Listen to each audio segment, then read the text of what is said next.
পিঙ্কি নিজের বাবা মায়ের সাথে ঘরকে গোছাচ্ছিল। পিঙ্কির মা বাবা প্রত্যেক বছর খুব ধুমধাম করে ক্রিসমাসের উৎসব পালন করত। আমার তো মনে হচ্ছে পিঙ্কির ক্রিসমাস দিনের এই খুশি সব থেকে বেশি তো তোমার মধ্যেই দেখছি। ক্রিসমাসের দিন আমার খুব ভালো লাগে বাবা। আজকে রাতে আমার সব বন্ধুরা আমার বাড়িতে আসে আর আমরা আমাদের ঘরে ধুমধাম করে পার্টি করি। কিন্তু প্রত্যেক বছর তুমি আমাকে মিথ্যেও বলো। পিঙ্কি, এটা ভুল কথা বাবা। তুমি এটা ভালো করে জানো যে তোমার বাবা কখনো মিথ্যে বলে না। আরে ছাড়ো না কণিকা, পিঙ্কির এখন বয়স মাত্র 10 বছর। আচ্ছা আমাকে বলো তো পিঙ্কি, আমি তোমাকে কি মিথ্যে কথা বলেছি? এটাই যে স্যান্টা ক্রিসমাসের রাতে বাচ্চাদের গিফট দিয়ে যায়, কিন্তু আমি তো আজ অব্দি কোনো স্যান্টাকে দেখিনি। না পিঙ্কি, ওই গিফটটা তোমার বালিশের নিচে স্যান্টা রেখে চলে যায়। তুমি তখন ঘুমাও তো, সেই জন্যে তোমাকে সে না জাগিয়েই চলে যায়। যখন তুমি ঘুম থেকে ওঠো তখন তুমি তোমার পিলোর নিচে গিফট রাখা পাও কিনা? যদি এরকমই হয় তাহলে আজকে আমি সারা রাত জেগে থাকবো। আজ আমি স্যান্টার হাত থেকে গিফট নেব। পিঙ্কির কথা শুনে রাজন আর কণিকা জোরে জোরে হাসতে লাগলো। কিছুক্ষণ পরেই ওখানে রাজনের বন্ধু চার্লস, যে কিনা ওর প্রতিবেশী ছিল, নিজের ছেলে ডেভিডের সাথে পৌঁছালো। কেমন আছো পিঙ্কি? ডেভিড, আজ রাতে আমরা দুজনে শোবো না। কিন্তু কেন পিঙ্কি? এই বছর আমরা দুজন স্যান্টার হাত থেকে গিফট নেব। তুমি একদম ঠিক বলছো পিঙ্কি। এমনিতেও বাবা বলছিল যে আজকে ক্রিসমাসের পার্টি সারা রাত চলবে। কিছুক্ষণ পরেই ওখানে আরো অনেক অতিথি চলে এলো আর পার্টি শুরু হয়ে গেল। পার্টিতে সবাই দেখলো যে একজন ব্যক্তি সান্টা ক্লসের জামা পরে ওখানে বাচ্চাদের মাঝখানে ঘুরছিল। রাজান ওই ব্যক্তিকে দেখে নিজের বউ কণিকাকে বলল, কণিকা, ওই স্যান্টা ক্লজ স্যান্টার কাপড় পরে ওই ব্যক্তিটা কে? না, আমি তো ওকে ইনভাইট করিনি। হতে পারে আমাদের কোনো চেনা পরিচিত, যে বাচ্চাদের জন্য সান্টা ক্লসের জামা পরে এসছে যাতে ওদের মনোরঞ্জন হয়। ওই স্যান্টাকে দেখে পিঙ্কি আর ডেভিড স্যান্টার কাছে গিয়ে পৌঁছালো। আপনি কে? আমি তোমার স্যান্টা পিঙ্কি। তুমি তো আমার নামও জানো। আমি শুধু তোমার নয়, বরং তোমার বন্ধু ডেভিডের নামও তো জানি। আমি তোমার জন্য কিছু নিয়ে এসেছি। আমি জানি যে তুমি আমাকে গিফট দেবে।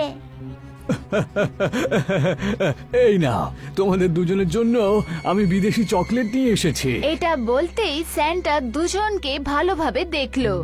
দেখতে দেখতেই স্যান্টার চেহারা খুবই ভয়ঙ্কর রূপে পরিণত হলো। পিঙ্কি আর ডেভিডের গলা থেকে ভয়ের জন্য চিৎকার বেরোলো। চিৎকার বেরোতেই চারপাশে অন্ধকার নেমে এলো।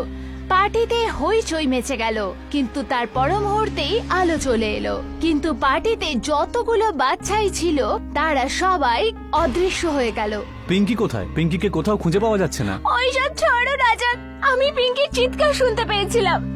আমার খুব ভয় লাগছে। শুধু পিঙ্কি নয় কণিকা, ডেভিডও চিৎকার করেছিল। বাচ্চা দুটো যে কোথায় গেল কে জানে। শুধু পিঙ্কি আর ডেভিডই নয়, চার্লস, এই পার্টিতে যতজন বাচ্চা উপস্থিত ছিল ওরা সবাই উধাও হয়ে গেছে। পরের দিন টিভিতে বাচ্চাদের অদৃশ্য হওয়ার খবর নিউজ চ্যানেলে চলছিল। ইন্সপেক্টর অভিমন্যু নিউজকে খুব মন দিয়ে দেখছিল। নিউজ দেখে ইন্সপেক্টর হাবালদারকে বলল, আমি এটা বুঝতে পারছি না হাবিলদার, যে এতগুলো বাচ্চা হঠাৎ করে কোথায় উধাও হয়ে গেল। স্যার, আমি তো শুনেছি যে বাচ্চা শুধু রাজেন্দ্রের বাড়ি থেকেই নয়, বরং ওদের প্রতিবেশীর বাড়ি থেকেও উধাও হয়ে গেছে গো। কিন্তু এটা কি করে হতে পারে? হঠাৎ করে এতগুলো বাচ্চা কি করে উধাও হতে পারে? ওদের মা বাবারা তো বললো যে ওদের বাচ্চাদের সাথে নাকি একজন স্যান্টা দেখা করেছিল। ওই স্যান্টা ওই বাচ্চাগুলোকে যখনই উপহার দেয় তারপরেই বাচ্চাগুলো হঠাৎ করে উধাও হয়ে যায়। কিছু না কিছু একটা গন্ডগোল তো অবশ্যই আছে, কারণ সব থেকে বেশি বাচ্চা রাজেনের বাড়ি থেকেই উধাও হয়েছে। এখন আমাকে এই কেসটাকে খুব ভালোভাবে তদন্ত করতে হবে। চলো আমার সাথে। কোথায় স্যার? রাজেনের বাড়িতে, ওকে কিছু জিজ্ঞাসাবাদ করার আছে। স্যার, জিজ্ঞাসাবাদ একটু সাবধানে করবেন কিন্তু, কারণ আপনার কথা শুনে আমার মনে হচ্ছে যে আপনি রাজনের ওপরে সন্দেহ করছেন। কিন্তু এটা ভুলে যাবেন না যে রাজনের মেয়েও পিঙ্কি উধাও হয়ে গেছে, আর পাবলিকের সিম্প্যাথি কিন্তু রাজনের সাথেই রয়েছে। আমি সব জানি, তুমি চিন্তা করো না। আমার পুরো বিশ্বাস আছে যে এই বাচ্চাগুলো উধাও হওয়ার পেছনে কোনো না কোনোভাবে এই রাজনের সাথেই লিঙ্ক রয়েছে। কিন্তু স্যার এই সময়ে বাইরের আবহাওয়ার অবস্থা খুবই খারাপ, তার উপর বৃষ্টিও হচ্ছে, ঠান্ডায় আমার অবস্থা খারাপ হয়ে যাচ্ছে, তাই না? রাজনের বাড়িতে বরং আমরা কালকে সকালে যাব। না হাবিলদার, আমাকে এক্ষুনি এই মুহূর্তে রাজনকে জিজ্ঞাসাবাদ করতে হবে।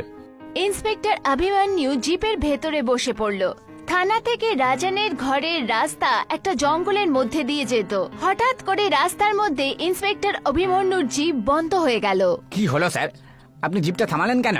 জিপটা থামায়নি হাবিলদার, এমনি এমনিই থেমে গেল। এ তো দেখছি পুরো মেঘনা চাইতেই জল স্যার। এই তুমি আজে বাজে কথা বলো না তো। এটা বলতে অভিমন্যু জিপ থেকে নেমে পড়ল।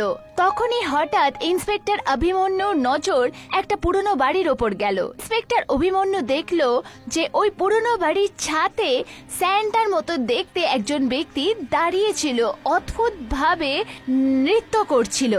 হাবিলদার একবার সামনের দিকে তাকাও, আমি এক্ষুনি ওই ভাঙা বাড়িটার ছাদের ওপরে একজন স্যান্টাকে দেখলাম। কি আজে বাজে কথা বলছেন স্যার? এখন এই সময় আপনি সব জায়গায় স্যান্টাকে দেখতে পাচ্ছেন না? আমার কথাটা বিশ্বাস করো হাবিলদার।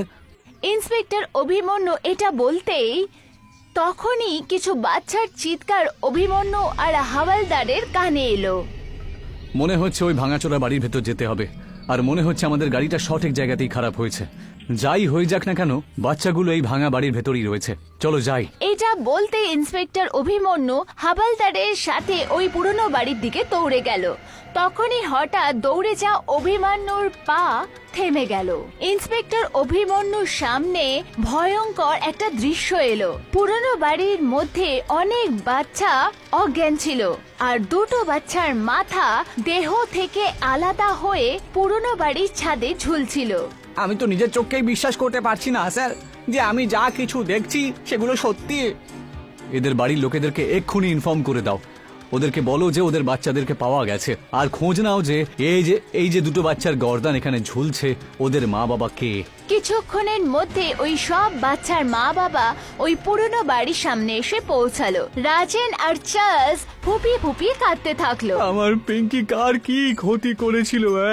আমার পিঙ্কিকে কেন মারা হলো? আর আমার ছেলে ডেভিড, আমার একমাত্র ছেলে ছিল, কোন নিষ্ঠুর আমার ছেলেকে এইভাবে মেরে দিল।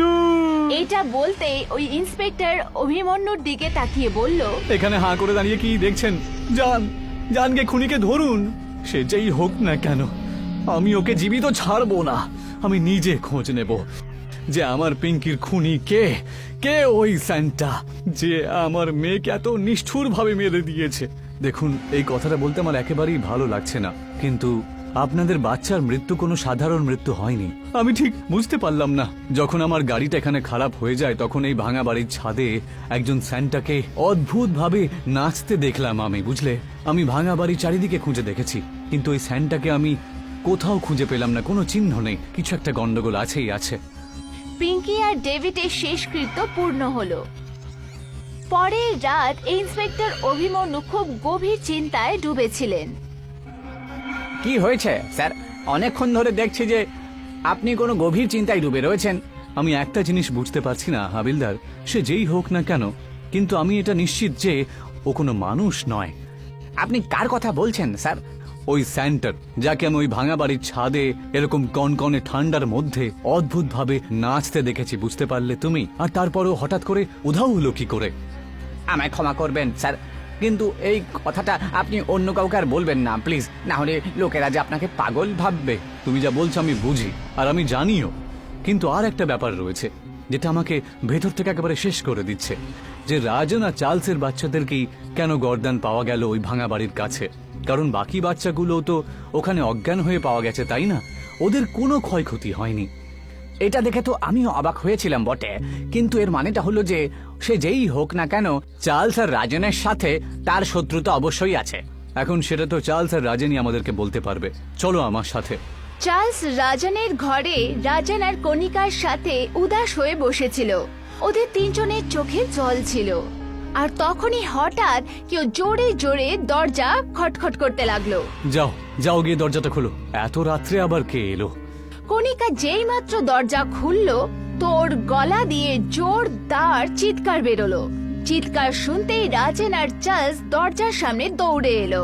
ওদের সামনে সেই স্যান্টাই দাঁড়িয়ে অদ্ভুত অদ্ভুত কাণ্ড করতে থাকলো। তুমি তো সেই স্যান্টা যে ক্রিসমাসের রাত্রের ওই পার্টিতে উপস্থিত ছিলে। আমি দেখেছিলাম আমার মেয়ে পিঙ্কি তোমার সাথে কথা বলছিল।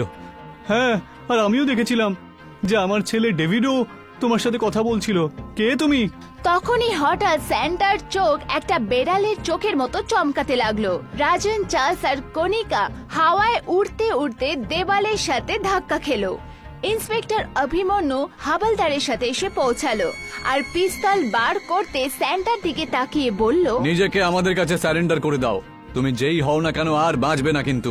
স্যার, আপনি ঘরের দৃশ্যটা দেখলেন না তো? আপনি ঠিকঠাকই বলেছিলেন, এ কোনো মানুষ নয়। এই তুমি বাজে বকো না তো। ইন্সপেক্টর এটা বলতেই তখনই ইন্সপেক্টর আর হাওলদারও হাওয়ায় উড়তে উড়তে দেওয়ালের সাথে ধাক্কা খেলো। তখনই ওই স্যান্টার চেহারা দেখতে দেখতে একটা বুড়ো ব্যক্তিতে পরিবর্তিত হলো। ওই বুড়ো ব্যক্তিকে দেখে চার্লস আর রাজনের চোখ একদম অবাক হয়ে গেল। তুমি এটা কি করে হতে পারে? তুমি মরে গেছো অনেক দিন হয়ে গেল। রাজন একদম ঠিক কথা বলছে। তুমি সে হতে পারো না। তুমি তো ভাঙা বাড়ি থেকে পড়ে মারা গিয়েছিলে, তাই না? তখনই ওই বুড়ো ব্যক্তির চেহারা দেখতে দেখতে খুব ভয়ানক হয়ে গেল আর ওর চোখের থেকে রক্ত বইতে লাগলো আর ও একজন শয়তান বুড়োর মতো দেখতে হয়ে গেল। তোমরা দুজন একদম ঠিক কথা বলেছ, কিন্তু তোমরা পুরো সত্যিটা বললে না। ইন্সপেক্টর অভিমন্যু আর হবলদার অজ্ঞান হয়ে গেল, কিন্তু অজ্ঞান হওয়া অবস্থাতেও ওরা দুজনেই একই দৃশ্য দেখতে পেল। আর ওই দৃশ্য ছিল আজ থেকে 20 বছর আগেকার, যখন রাজন আর চার্লস 20 বছরের যুবক ছিল। আজকে ক্রিসমাসের পার্টিতে দারুণ হবে, বুঝলি তো? ঠিক কথাই বলেছিস। তোর তো এমনিতে মজা হবেই, কারণ আজকে রাত্রে পার্টিতে তোর বন্ধু কনিকা যে আসতে চলেছে। আরে ভাই, ওই দেখ, আমাদের এই হাই সোসাইটির পার্টিতে এই বুড়োটাকে আমি অনেকক্ষণ ধরে দেখছি। আর দেখ, ওর পাশে যে বাচ্চাটা দাঁড়িয়ে রয়েছে, কত নোংরা জামা কাপড় পরে রয়েছে। এটা তো আমাদের সোসাইটির পরিবেশ একবারে নষ্ট করবে। চত ওই বুড়ো আর বাচ্চাটাকে গিয়ে জিজ্ঞাসা করি যে ওরা দুজনের ভেতরে কি করে ঢুকলো। এইটা বলতেই চার্লস আর রাজন ওই বুড়োর কাছে গেল। কি নাম তোমার? আমার নাম মোহনলাল বাবু। আরে সে তো ঠিক আছে, কিন্তু তুমি এখানে কি করছো? হ্যাঁ, তুমি কি জানো না নাকি যেটা তোমার জায়গা নয়?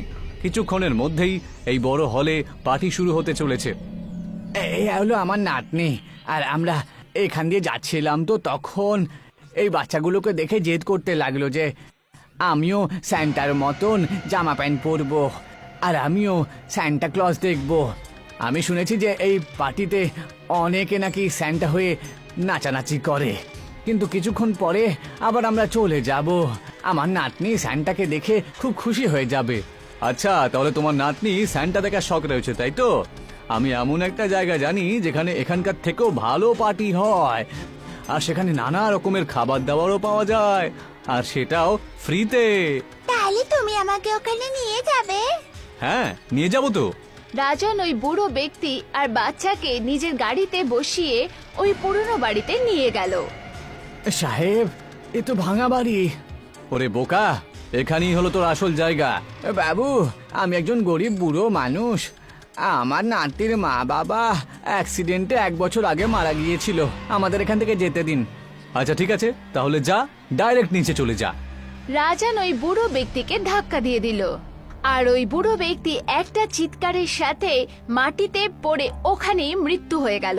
আরে এটা তুই কি করলি? হ্যাঁ, আরে আমি ওকে এমনি ধাক্কা দিলাম, আমি কি করে জানবো যে ও নিচে পড়ে যাবে? হ্যাঁ, তখনই চামকি দৌড়াতে দৌড়াতে নিজের দাদুর কাছে নিচের দিকে দৌড়ালো। হঠাৎই অন্ধকারে ওর পা একটা পাথরের সাথে ধাক্কা খেলো আর ও দ্রুত ওই পাথরের ওপর পড়ে গেল। চ চ চ, এখান থেকে পালিয়ে যাই। চ, ভালো হলো যে বাচ্চাটাও মারা গেছে, না হলে আমাদের দুজনের সব কথা বলে দিত। তখনই ইন্সপেক্টর আর হাবলদারের চোখ খুলে গেল। ওরা দুজনে দেখলো মাটিতে রাজন, চার্লস আর কনিকার কেটে যাওয়া দেহ পড়েছিল, আর ওখানে কোনো স্যান্টা ছিল না। ওই বুড়ো ব্যক্তির আত্মা নিজের বদলা নিয়ে নিয়েছিল।